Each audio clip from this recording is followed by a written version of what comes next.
Bismillahirrahmanirrahim. Assalamualaikum warahmatullahi wabarakatuh. Semangat pagi teman-teman semua. Mudah-mudahan hari ini penuh dengan kebaikan dan berkahan.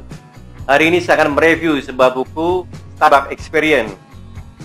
5 prinsip mengubah hal biasa menjadi luar biasa. Buku ini sudah sering menjadi acuan saya dalam mengisi acara-acara pengembangan kapasitas usaha di tempat saya bekerja. Jadi sangat menarik ya, kurang lebih 10 menit nanti akan saya sampaikan. Dan bagi teman-teman semua yang mau membeli buku ini silakan aja, mungkin masih ada online ya, secara online silakan aja, tapi yang tidak sempat silakan ikuti acara saya.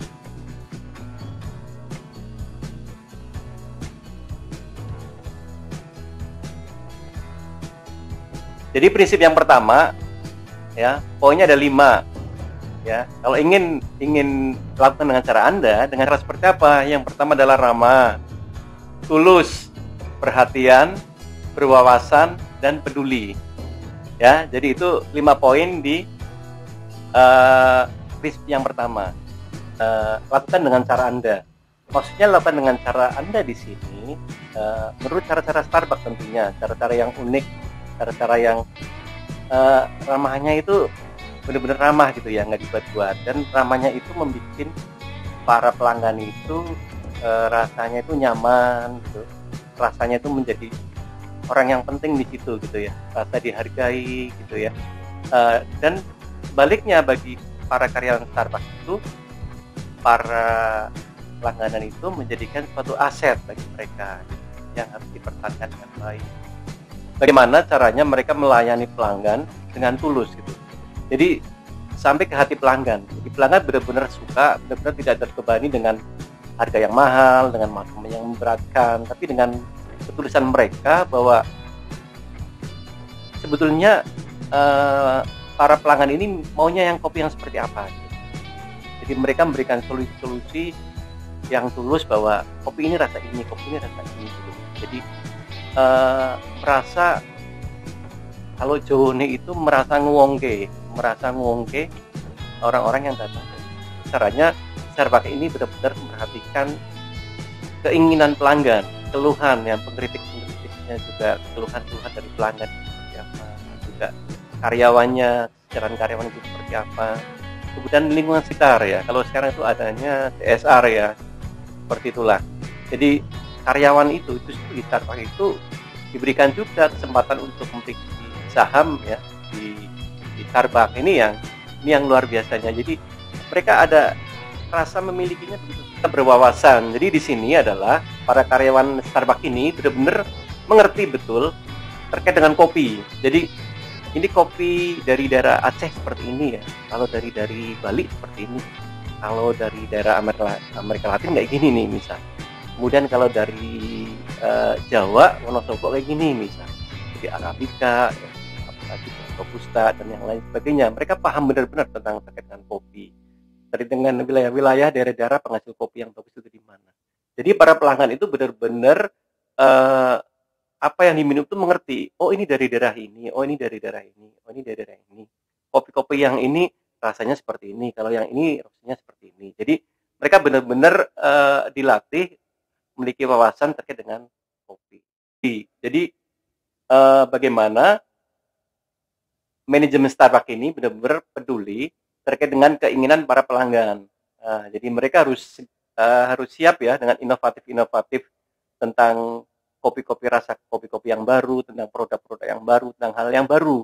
Menunjukkan para karyawan ya begitu pedulinya satu dengan yang sama lain, dengan cara berkomunikasi dengan baik, dan juga cara yang harus apalagi nih yang harus dilakukan nih terkait dengan para pelanggan-pelanggan mereka ya.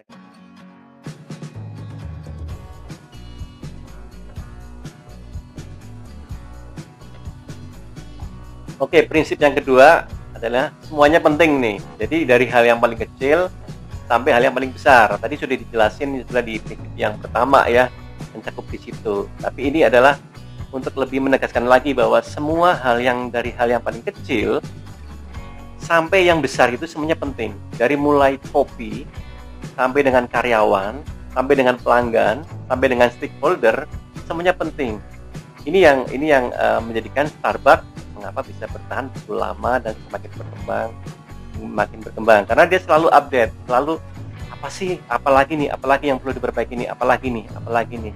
Nah, itu dalam buku itu nanti teman-teman akan lebih jelas ya, akan lebih dijelaskan apa saja sih yang penting itu.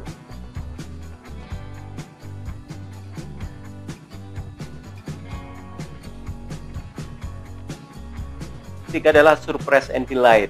Nah, di sini adalah bagaimana caranya manajemen dari Starbucks ini memberikan kejutan-kejutan yang istimewa, yang berbeda, yang tentunya tidak ada di tempat lain bahkan mungkin ya, yang hampir-hampir sama gitu. Kejutan ini juga bisa juga ke pelanggan gitu ya, terkait dengan kasihkan hadiah-hadiah, kasihkan produk-produk yang baru dengan cara gratis, diberikan bonus-bonus yang lain gitu kan. Dan juga pada para karyawan, ini ada kejutan-kejutan bagi karyawan yang berprestasi. Kemudian juga buat mitranya juga sama. Jadi ada kejutan-kejutan yang teman-teman bisa nanti deh dibaca di situ, yang sangat menarik.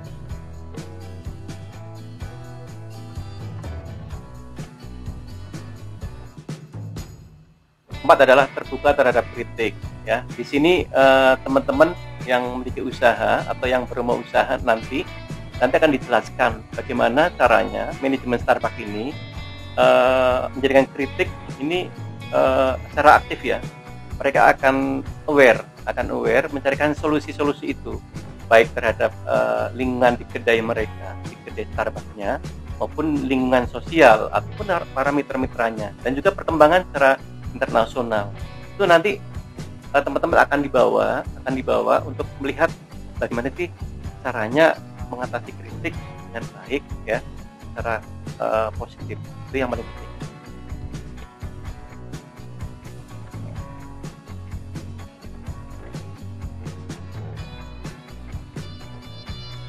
Oke, sekarang kita tiba di poin yang kelima, yang terakhir. Ini penting nih ya, leave your mark. Jadi bagaimana ini manajemen suatu Starbucks ini memberikan contoh pada teman-teman pengusaha ini bahwa kepercayaan itu penting gitu loh. Jadi membangun brand image bahwa ini loh Starbucks ini seperti ini gitu loh. Jadi bisa dipercaya bener ya oleh para pelanggannya, oleh para karyawan itu sendiri, oleh para stakeholder lah ya pokoknya semuanya.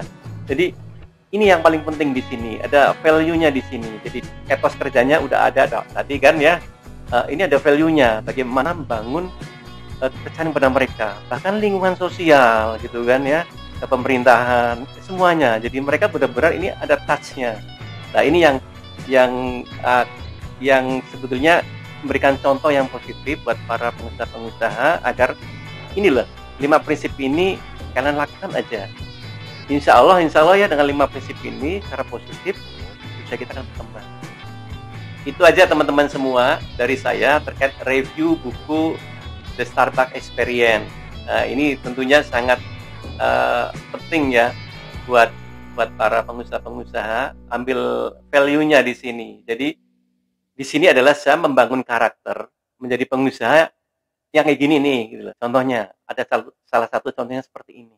Ini penting buat para pengusaha yang sudah lama maupun yang baru, ini penting ya, karena kita tidak ingin membutuhkan waktu yang lama untuk sukses, untuk menjadi pengusaha yang besar, tidak membutuhkan waktu 20 tahun, bahkan 30 tahun, tapi kita cukup 3 tahun atau 5 tahun.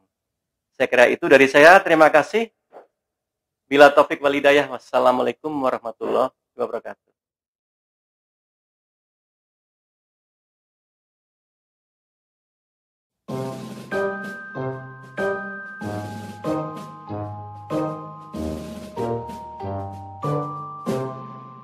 Sekarang kita tiba di poin kelima ya, leave your mark ya. Sekarang kita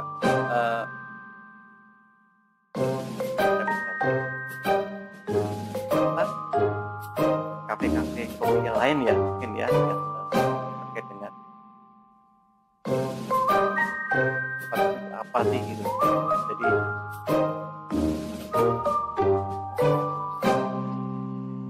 kemudian yang poin yang ketiga di pertama dan poin yang gitu ya, itu enak gitu loh ngelihatnya.